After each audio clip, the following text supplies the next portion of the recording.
Most leaders I've spoken to, especially the ones who are working to have high performing teams, agree that sometimes the metaphors that are used in the workplace are counterproductive.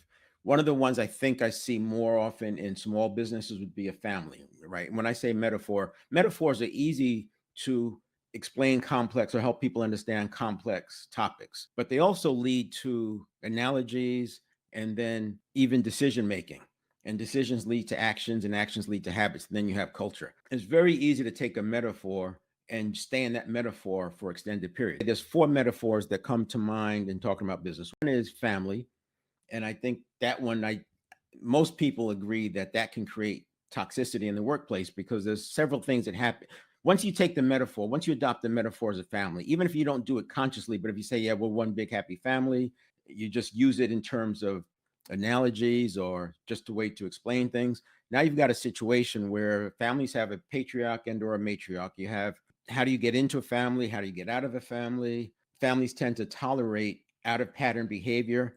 Families tend to ignore excellence, right? So if somebody's really, really good, that sort of gets muted down a little bit so everybody's the same. And it creates some challenges in the workplace. You have some small business owners, it's very difficult for them to let somebody go. It's very difficult for them to promote the right person because the favoritism that can come into play when you're thinking about family, that trips things up a little bit.